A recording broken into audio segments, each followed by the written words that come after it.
Welcome to Muskegon Rotary. It's, I don't know, you didn't really respond to Victory at Sea, but this one got your attention right away. So, and I have no idea what it is. Mike will have to let us know.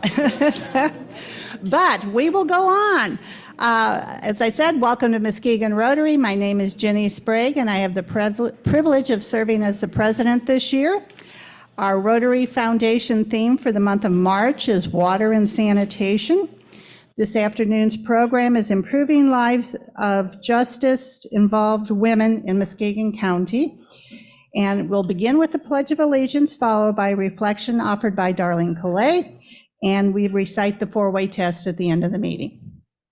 I pledge allegiance to the flag of the United States of America and to the republic for which it stands, one nation, under God, indivisible, with liberty and justice for all. And Darlene, thank you.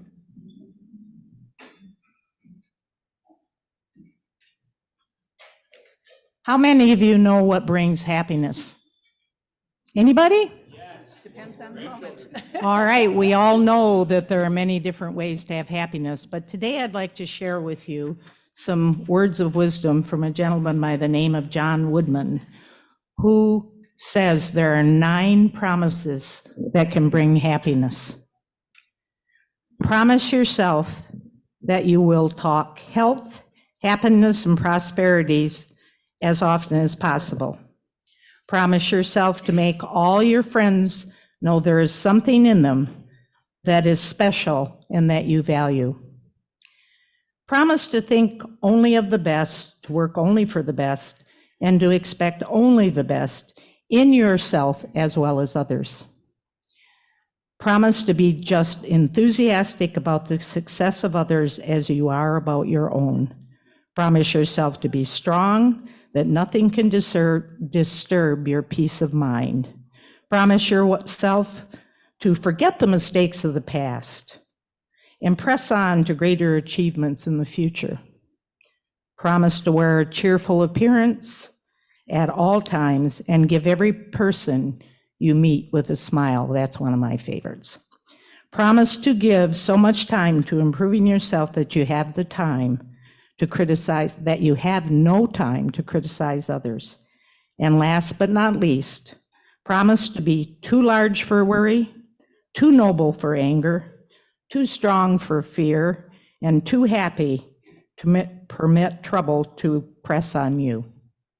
Have a happy morning. Thank you, Darlene, and let's give her props. That was John Wooden. March Madness starts today, famous basketball coach. Enjoy your lunch. We'll reconvene in 10 minutes. A little too much English that time. I hope you've enjoyed your time with your fellowship, and we're going to move on with our meeting. We're going to have a video for you on the theme of water and sanitation. Mike? We all deserve to live in a world where everyone has access to clean running water and sanitation, and our freshwater ecosystems are safeguarded for the future. Water is our most precious resource. It sustains life everywhere, and we all have a role to play in helping the UN achieve this goal by the year 2030. Water is the driving force of all nature. Every cell in our bodies relies on it to function as it should. Water is needed for all life on Earth. But while the surface of our planet is covered in 71% water, only a small percentage of it is safe to drink, and it's unevenly distributed around the world. Demand for our water is increasing. Over the past century, our global population has tripled, yet the total water supply available remains the same. Today, over 1 billion people are unable to access clean drinking water. It affects all aspects of their lives. It forces women and children to make long, treacherous journeys for a bucket of fresh water. It allows communicable diseases like cholera and typhoid to spread where there are inadequate sanitation facilities, or none at all, placing a huge strain on governments and NGOs that dedicate valuable resources to making clean water available to all. But progress is being made worldwide.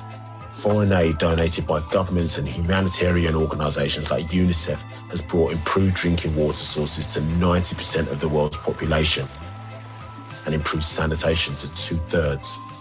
Innovative products like the Live Straw, a cigar-shaped filter that purifies contaminated water, are making it possible for the poorest to access clean drinking water and helping to eradicate guinea worm disease across the African and Asian continents.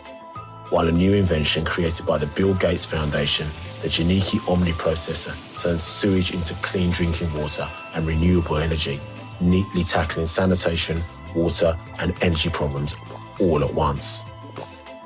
Simple solutions can save lives and help give everyone access to clean water and sanitation by the year 2030. This is an effort of the United Nations, part of our partners for providing clean water in the world. And I thought it was nice to see this video. Those of you who have children or grandchildren might recognize the bluey sort of animation and the Australian accent, so I thought you would enjoy it. We're ready for our visiting Rotarians and our members who have guests to please come up. Emily Morgenstern is on the ready to assist you with a microphone.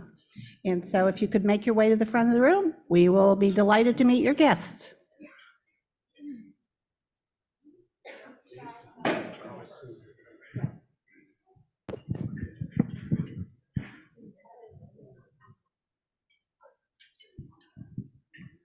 Hello, I'm Tim Arter, and I have Tim Tudhill with me today. He is the president and CEO of the Association for the Blind and Visually Impaired, and he's a prospective member.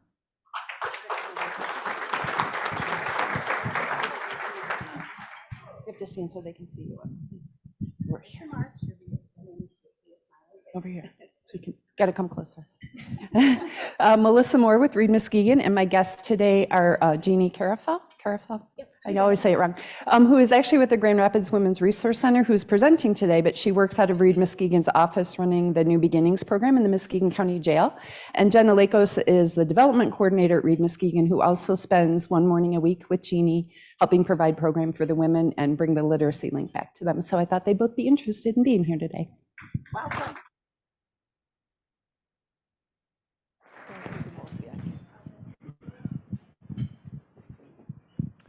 Hey, I'm Don Kalis with Kindred Marketing, and today I have the pleasure of introducing one of our newest employees, Matt Reisinga.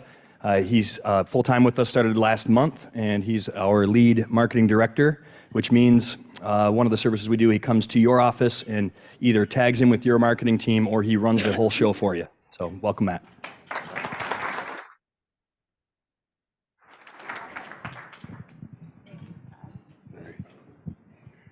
Hello, everyone. I'm Rob Mathis from City Boy. I have the privilege of introducing Ken Ferrier, his daughter Angela Ferrier. He represents Flex Realty Title, Home Flex Realty, and ATA National Title Group. They're potential new members.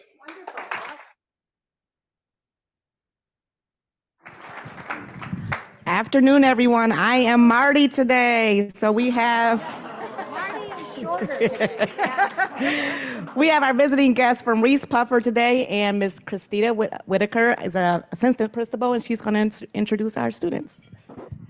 Good afternoon. We always look forward to when we're able to bring a couple of our students here and introduce them to you. So today I have the privilege of introducing Emerson Bizel and Trent Reichert. They're a couple seniors at Reese Puffer who not only achieve high academically, but are also very involved and give back to the Reese Puffer community. So I'm gonna let them tell you a little about themselves. So at Reese Puffer, I am on the varsity softball team. I am in the Impact Leadership class, Children's Theater. I am Vice President of Student Council. I'm in PALS, which is Peer Assisted Learning, and then I'm in NHS, National Honor Society, and International Thespian Society. And then after high school, I plan to attend University of Michigan to study nursing.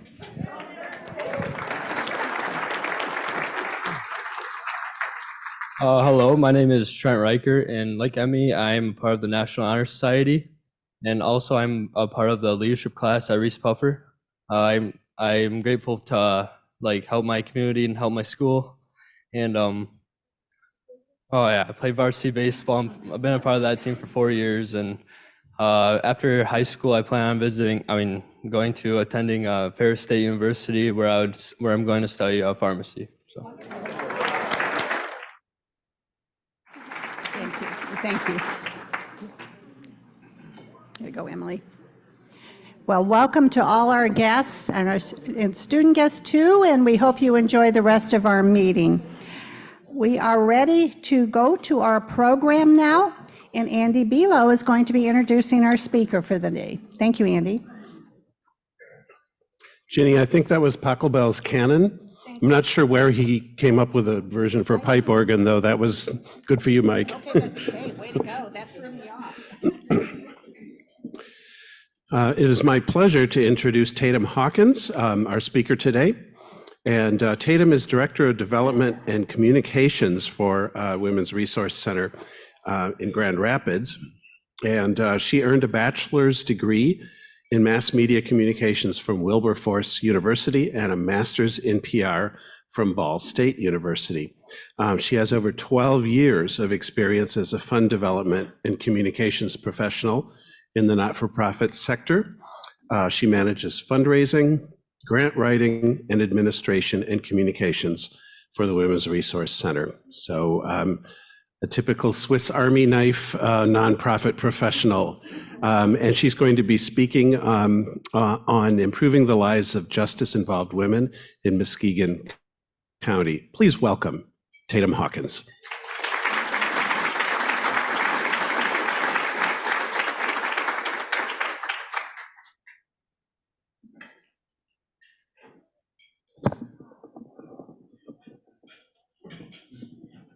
I'm just barely 5 feet, so I have to adjust this.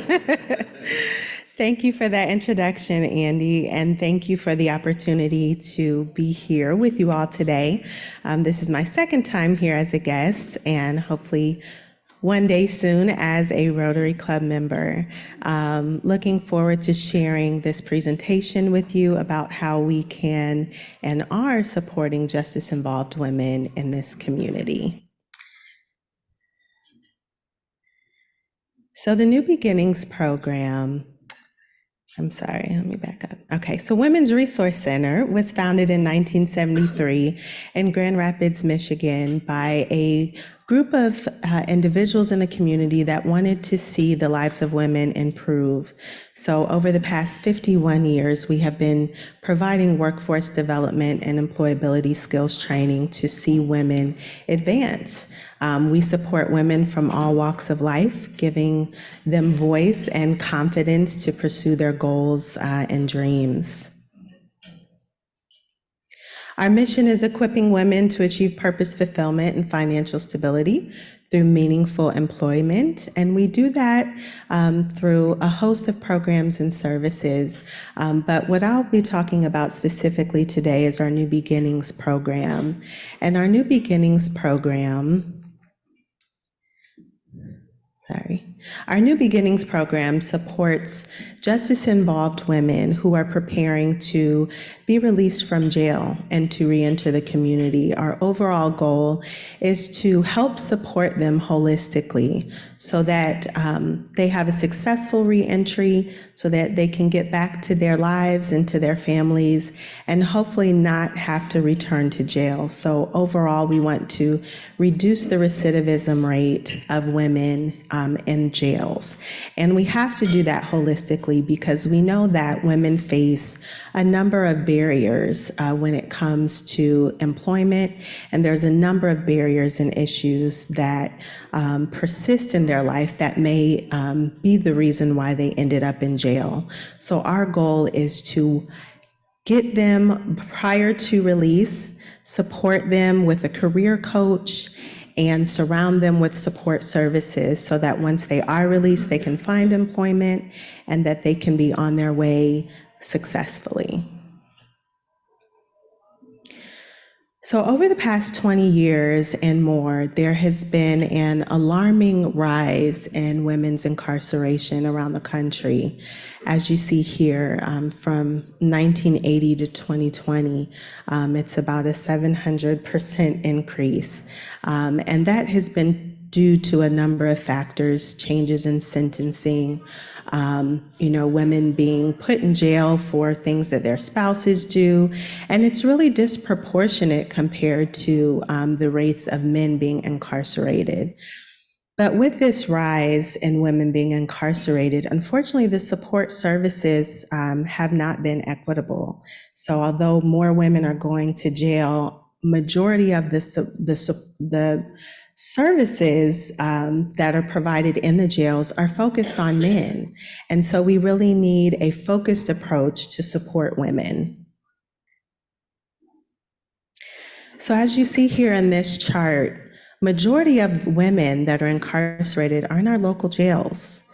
So our state prisons house a lot of women, federal prisons even a smaller number, but most of women that are incarcerated are in jail. And that means for us here in Muskegon County that they're more accessible. In Muskegon County Jail, we know that about, on average, 6 women are booked in that jail on a daily basis. So overall, there's about 2,000 women that are in the jails annually. And that's a substantial number. And we know that those women deserve support services because there is, as we know, around the state and even regionally, there's just not as much access to support services for them. So the New Beginnings program supports women, as mentioned, pre-release, but also post-release. We want to walk alongside them prior to them being released, but also continue supporting them post-release so that, again, their chances of going back to jail are hopefully slim. So we do provide a bridge assessment, so that helps us gauge the risk of them returning to jail. We also provide career coaching. So our career coach, Jeannie, is here today, and she works with women in Muskegon County as well as Ottawa County Jail. And she serves as a case manager, really providing individualized support to these women, helping them create a plan for what life will look like upon reentry. And that's so important because every woman has a different experience, and she deserves an individualized and customized approach to support. There's individual goal setting. There's also mentorship. So women in the community are able to help take up the charge to help support these women by mentoring them, providing additional support and accountability. And we also have workforce development classes as well. So again, the overall goal is to get them placed in a job, in a career, but we know that oftentimes there might be a challenge, a skills gap, and so we help to fill that gap so that they can be successful. And then post-release, that support continues on, as mentioned, up to a year. But we really want this process to be owned by the women, right? They decide to get into the New Beginnings program. And when they make that decision, when they have the agency to make that choice, it really helps improve their outcomes. So we do evaluate what we do, women in the program. Again, our overall goal is to reduce recidivism. So we have been in Muskegon County Jail now for about 3 years. We are working with an evaluator as well to gauge what that recidivism rate looks like here in Muskegon County, but to also serve as a best practice, right? What's going on in Muskegon County, in Kent County, and Ottawa County can definitely be replicated so that we are supporting women throughout the region. We also take a look at the employment and retention rate as well, right? We want to make sure that they're getting in their job and that they're staying in their jobs. And if they aren't, what are those barriers to them not retaining employment, and then addressing it. Partnerships are so important to what we do. We know that as Women's Resource Center, we cannot do all the things, so we rely on our relationship with the Muskegon County Jail, with community partners, with state and regional partners, and other community partners to meet the additional barriers like housing, counseling services, food security, childcare. So again, the key is to providing that holistic support so that we are serving all aspects of that woman so that she can feel surrounded by support and be successful on her reentry journey. Women's Resource Center also provides additional support services, so mentorship. We do have a business boutique, so when women look good and feel good, they're more confident to go on the job, so it provides clothing at no cost. We also have a business center where women can access computers and things so that they can apply for jobs and do job search. Resume writing assistance, comprehensive workshops. We also provide a scholarship program, so if a woman wants to go back to school or participate in some type of educational programming, she can get funding for that. And then lastly, we do provide a divorce workshop as well. So I thank you for the opportunity to share about how Women's Resource Center is supporting justice-involved women and how, as a community, we can wrap around these women and support them so that they can be successful and be contributing members of this community. We definitely welcome all in the community to join us on this journey. And at this time, I will take any questions that you may have.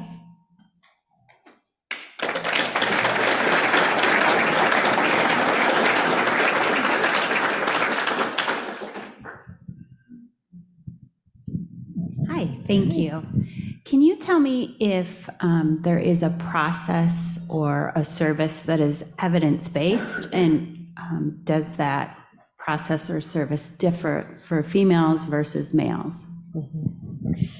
So we use what's called the Bridge to Self-Sufficiency through, it's called Empath, so it's a global organization that helps people get out of poverty. So that is evidence-based, and it helps us with goal setting with the women, so helping them identify what their goals are, what barriers are. It's very strategic. It provides ongoing evaluation and support as well. We only use that with women, but I'm sure that there are, best practices for serving both men and women using the Bridge to Self-Sufficiency. Yeah. A question from Zoom. Do you partner with Every Woman's Place, and where do you provide job training? Jeannie, do we partner with Every Woman's Place? Yeah. Okay. So I go into Every Woman's Place on Mondays, and I offer a group there, and I'll meet with women talking about if they bring it up, I'll talk to them about it. But we really focus on what we can do to help them, either if they're in a job already, to move forward in that, or if they're there because they've really fallen on hard times to find a job where they can be self-sufficient. Yes. Yes, so we do, our career coach Jeannie does support and provides support to women at Every Woman's Place. One aspect of New Beginnings is also to support women in transition. So again, we work with them 60 to 90 days prior to release, but women who may have also been released and are in a transitional housing situation, Jeannie is able to go out and help them as well and provide that support and that resource navigation. Where are you located, and do you have a connection with the Exit program, which is for men? So Women's Resource Center is headquartered in Grand Rapids. We do, Jeannie is at Reed Muskegon. She currently has office space and partnership there. And we do partner with the Exit program, not specifically with their men's program, but they are a community partner of ours. So my question to you is, are you engaged with possibly Muskegon Covenant Academy here? That is age limited as far as educational opportunities for 19 to 22-year, or actually 16 to 22-year-old students, but it is certainly a unique mission available through Covenant to be able to provide educational services. I don't know if you partner with them or not, but if that's something that you think might work, it's worthy of a conversation. Yeah. Well, thank you. We do not currently partner with them. Our partnership and presence in Muskegon County is specifically focused with our New Beginnings program, so women who are justice involved. If there are students in that adult age demographic that are justice involved, then we definitely would love to pursue opportunities to support them as well. We'll talk. Absolutely. Thank you. I was curious about what you said about most of the women being in the jail versus, I guess, state prison. And you mentioned that the jails are more accessible. Is that the reason, or are there other reasons for that? That's one question. Another question is there a difference between the resources at a county jail versus a state prison? And finally, I've always heard that there's a disproportionate, highly disproportionate number of African Americans incarcerated in this state. Does that hold true with the women incarcerated population as well? So in response to your first question, there's only one state prison for women, and that is on the east side of the state. In our local jails, we have, we serve women in all of our local county jails. So as far as accessibility, it's because, on a county level, we're able to reach them and serve them. As far as disproportionate, when it comes to race, yes, there are some statistics around that, those disproportionate rates. And our goal is to be able to address that. Again, women that we serve, they kind of opt in, so we don't do necessarily any outreach to a specific population within the jail. We're open to all women, but we do know that, again, women of color are disproportionately impacted by the justice system. And our partnership, so we are involved with the Michigan Justice Fund, which is a statewide collaborative of funders that focus on reforming the criminal justice system and addressing, those the racial disparities and advocating for more funding, more policy changes that can address those things. So we have a presence with them, and we try to stay on top of what they're doing on a statewide level. What are most of the women, or maybe there's a category of what crimes are they brought into the jail for? And as part of that, what might be done in terms of prevention, either by you or other groups? And then also, in your experience, has the rate of recidivism been lowered because of your intervention? I'll answer the latter part of your question first. So yes, nationally, the recidivism rate among women teeters between 55 to 65%. Women in our New Beginnings program, Kent County, the recidivism rate is 14%. In Ottawa County, it's 21%, and we're still doing the evaluation to gauge what recidivism in Muskegon County looks like. So with that being said, yes, we do know that having our presence and support services in the jails is reducing recidivism among justice-involved women. We are working with an evaluator. To be deemed as a best practice, we have to do 2 full years of evaluation plus a peer review. And so we're in the process of completing that. The first part of your question was about the crimes, yes. So I do not have that information readily available, and I do not want to give you false information, but I would love to follow up with you on that. I think we have another question somewhere. Lots of questions. I know. Are you familiar with a organization called Project Hope? In particular, dealing with women who have had sexual abuse issues with marriages, boyfriends, et cetera. And if so, do you have a program that addresses that issue in our community? I am not familiar with Project Hope. I know that, we are continuing to connect with community partners to see what other resources are available to our New Beginnings participants.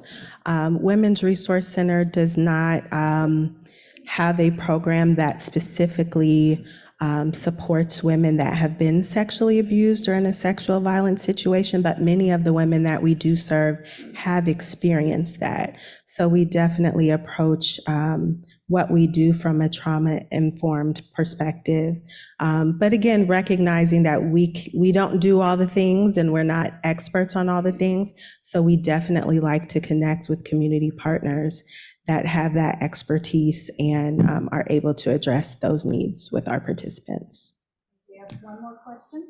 What is the financial support for both your agency and this program? Are you asking how we're funded or? Okay. So with the New Beginnings program, majority of our funding comes from foundational grants. We do receive some public funding from the city of Grand Rapids and Kent County for our Kent County programming.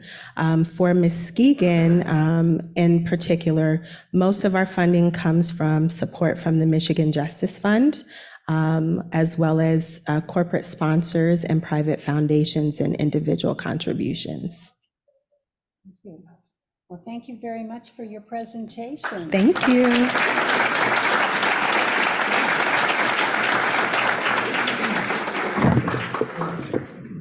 There we go. As an expression of our thanks for your presentation today, Taylor, we are going to make a donation to Handwash. Handwash is a cooperative initiative between Terra Nueve and Haiti and Champion Rotary District 6290 to provide clean water, sanitation, and hygiene in rural areas of Haiti. So thank you once again for your presentation. Your reach extends beyond the country. I'm going to make a clarification because we have a couple of inductions today and I think I misspoke. We are going to have our birthday slide, which is next, and then our spotlight video, and then we do inductions. So I don't want you to think I forgot again, Yay, happy birthdays. Steve Edwards on March 21st, and a big thank you, happy birthday to Rabbi Alpert for March 24th. We hope you have a lovely day, and he has already contributed his $10, so thank you for that. Our spotlight video today is a familiar face to all of us here in Rotary. I'm sure you will enjoy. I'm Dr. Donald Crandall. I'm a retired surgeon. I joined Rotary in 2004, served as president from 2013 to 14. I served as the district water and sanitation coordinator. My primary experience in Rotary has been in World Community Service. Nancy and I organized and led trips to Honduras for Rotary. On one of our trips early on, we were asked if they could bring students. One was a grandson and the other was a high school student of parents that were joining the trip. And we said, yes, of course. Well, watching these children over the course of 1 week get exposed to another country, another society, and see how the people lived and worked in that situation and how these children developed and changed in just that 1 week.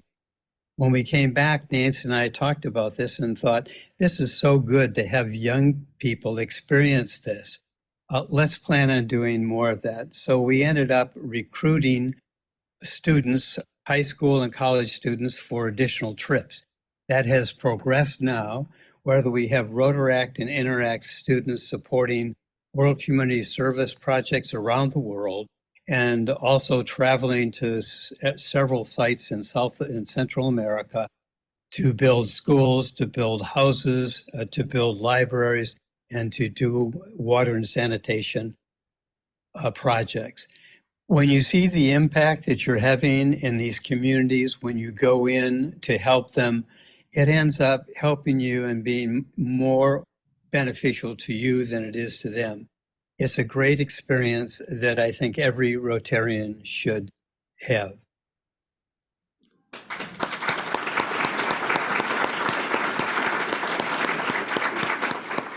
Thank you so much for that, Don. No one can speak about WEHOP and HOP better than Don.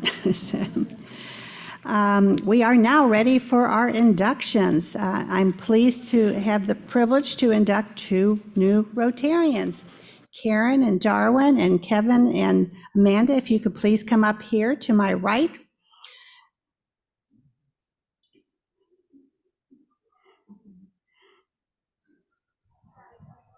You want me here? Over here, because we're going to be a little cozy here, I think. Go ahead, Karen. Good morning. Thank you, thank you, thank you. It is an honor and a privilege to be able to induct my big brother, who we recently found out we were actually related, my cousins. And he and Judge Pittman used to be my bodyguards growing up. So I've known both of them all my life. But today, I present to you as a new member, Mr. Darwin Smith, who was born and raised in Muskegon Heights. He attended and graduated from St. Michael's Elementary School and Muskegon Catholic Central High School. After high school, he attended Muskegon Community College and then transferred to Ferris State University to eventually get accepted to the School of Pharmacy, where he graduated in 1986. After receiving his diploma and passing the board, he returned to work with his mother, Carolyn Patterson, who was the owner and operator of Patterson's Drugstore located in Muskegon Heights. In addition, he worked at Eastside Clinic to dispense methadone for people recovering from addictions. In the next 10 years, he ventured into owning and operating 2 convenience stores and becoming a landlord with the assistance of a business partner. In 2010, he decided to relocate to the Metro Detroit area and opened an independent retail pharmacy of his own called DLS Discount Pharmacy on Grand River. The store was eventually moved to a better location on Woodward and Grand Boulevard in the Midtown area to serve marginalized and elderly patients. In later 2018, he was challenged with dealing with becoming a caretaker for his elderly parents, who were so instrumental in his growth and development, that after having to travel back and forth between Detroit so frequently, he made the best decision to relocate to the Muskegon County during their golden years. The promise to his dying mother to continue her legacy of teaching the youth mentorship, entrepreneurship, and acquiring seed money leads him here today to become a part of this great community of high achievers, to network and connect to the empowerment of our youth and young adults of Muskegon County through his 501c3 Muskegon County Renaissance Fellowship to educate and empower the next generation. Thank you for accepting him into this great community of people that he has every intention to make you proud. I'd like to introduce Darwin Smith.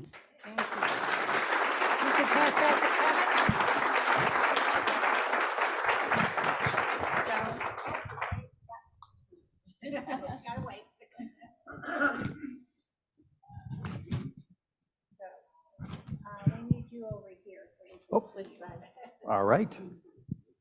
You really want to see me? Really want me this close? Induction shuffle here. Well, good afternoon, everybody. It is my pleasure to introduce one of our newest members to the Muskegon Rotary Club, Amanda Rupert. Amanda was born in Fremont and raised in Muskegon by her mother Laura and her stepfather David. She attended Muskegon High School but graduated from Orchard View. Amanda also has a daughter named Elizabeth who is 21 years old.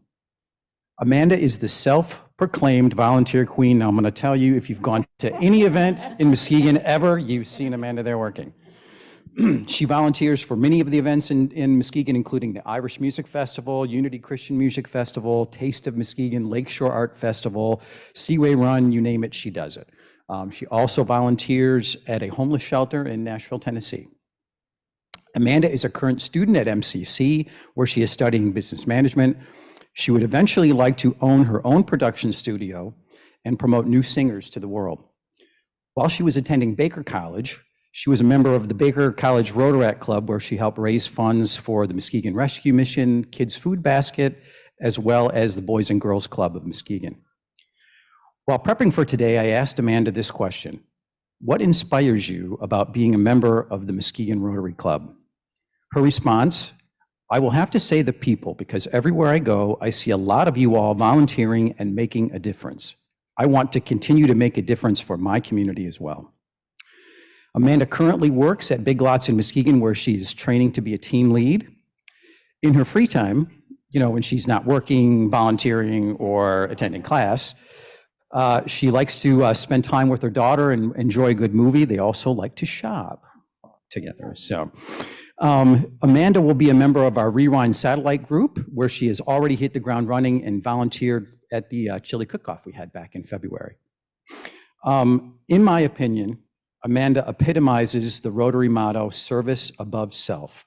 She is going to be a fabulous Rotarian, and I look forward to working with her on mini Rotary service projects in the future. Amanda, welcome to the Muskegon Rotary Club.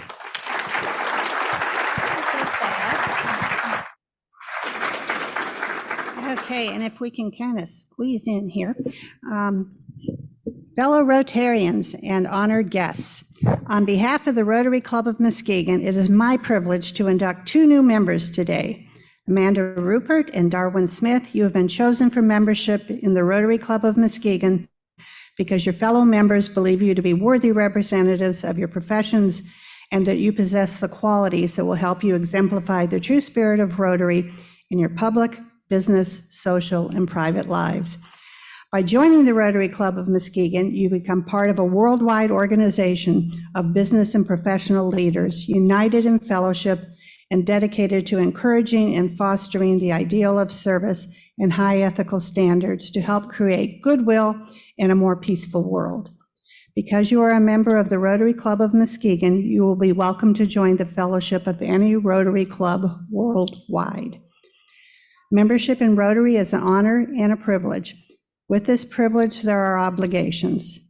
The Muskegon Rotary Club asks that you attend the club's meetings regularly, perform your share of club service, doesn't sound like that's going to be a problem, and use your knowledge and talents to help Muskegon Rotary carry the principles of Rotary into the daily life of our community. Do you accept these obligations of membership? Well, thank you so much. Okay, here's a pin for Amanda, and here's Darwin. And then we have other bling, but I'll let you get rid of the pen first. So, on behalf of the Rotary Club of Muskegon, I'm pleased to ask Karen Bowie and Kevin Rico, your sponsors, to give you your Rotary pin so that your fellow Rotarians in the community will recognize you as Rotarians. Please wear your pin with pride. We are also going to hand off some more Rotary bling here. I'll hand that to you, Amanda. When Darwin's hands are free, I will pass this to him. No worries. There we go. We sort of load you down up here. We also ask that you have this plaque, which displays the ideals of Rotary, a copy of the 4-way test, and a member directory. Finally, I have a challenge for each of you. My challenge is for you to share the gift given to you by your sponsors. I ask that you invite another person of good character and commitment to Rotary's motto of service above self to join our club within the next 6 months. By sponsoring a new member, you will share the honor of becoming a Rotarian. Do you accept this challenge? Okay, great. Muskegon Rotarians and guests, please rise. Amanda Rupert and Darwin Smith, On behalf of the Rotary Club of Muskegon, I formally admit you to membership and welcome you to our club. Fellow Rotarians, please recognize and congratulate the newest Rotarians in the world, Amanda Rupert and Darwin Smith. Congratulations.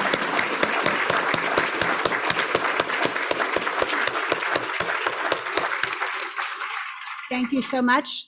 I know everybody will want to congratulate you too, and we are so honored to have you both with us. Thank you.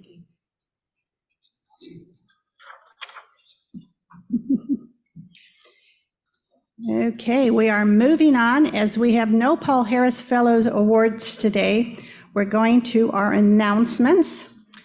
We will be, just to say, we're going to be here at the Delta for the next few weeks, so yay. Rewind will meet this evening at 5:15 in Walkers here in the Delta. Rabbi Alpert needs people to sign up for reflections for April and May. If you could please see him, he would just be delighted to have you write down your names. That would be awesome. This is a reminder for you 17 volunteers that signed up for our first food truck at next Wednesday, March 27th at the Temple Methodist Church, 2500 Jefferson. We ask that you arrive at 4:00 p.m. There's parking there for you, no worries. And we'll get set up and help with the food distribution, which starts at 4:30. Let's see, there's a reminder that the tour of the Indigo facility is next Thursday, the 28th. Please check this week's RIM. It has all the details for that. Irma Carney, and Meredith Smiley have brief announcements, right, ladies? Brief, great, okay. So, whoever gets here first gets to go first. I'm running. Hello, friends, just a friendly reminder, next week, myself and a few members of the DEI committee will be giving the lunch presentation about the book, The Firekeeper's Daughter. So FYI, all the cool kids will be here next week. Also, mark your calendars for Wednesday, April 17th, as the author herself will be gracing us with her presence for a free presentation of her book, 6 p.m. at Orchard View Auditorium. And if you go onto the RIM, you can see where you can register to attend. Thank you, well done. Okay, Meredith, it's in your show. Thank you. So somewhere in this room is our March Madness sign up. As of when I got here earlier, I needed 10 more brave Rotarians. You have a chance to win. We kicked off today. If anybody's watching, I think MSU is playing right now. Sweet 16's next week. Right. So no worries. Sweet 16 starts next week, so you have to sign up today, and I will take money today or tomorrow. Okay. Thank you so much for that. So that explains everybody checking their phones, huh? Yeah, so. Okay, we have our raffle, and it is Steve Tomczak doing the, oh, no, Mary Beth, you guys keep changing this on me. So what's first? $5.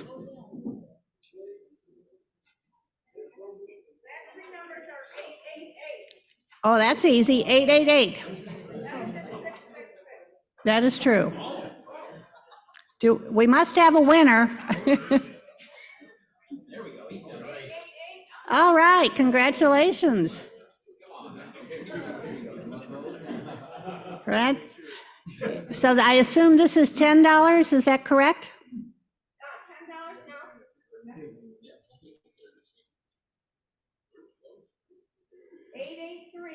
$883. Oh, Susan, there you go. I think you need to shake up those tickets, just saying.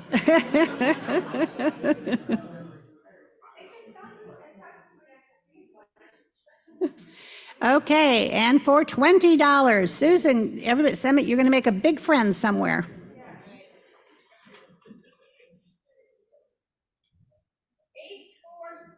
$847. Was that, who was that, Steve? Oh, no.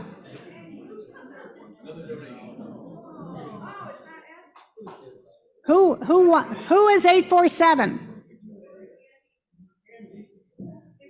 He had to leave early. We have Andy Bilo volunteering. Okay. Okay, well, that'll teach. Andy did tell me he had to leave early, so. Well, thank you to our winners. Thank you to everyone who bought tickets. You helped support Polio Plus and the Caring Connection. So our program next week, as you already heard, will be on the Firekeeper's Daughter. And if everyone will rise, we'll recite the four-way test. Of the things we think, say, or do, is it the truth? Is it fair to all concerned? Will it build goodwill and better friendships? Will it be beneficial to all concerned? Have a good week, create hope in the world, and we are adjourned.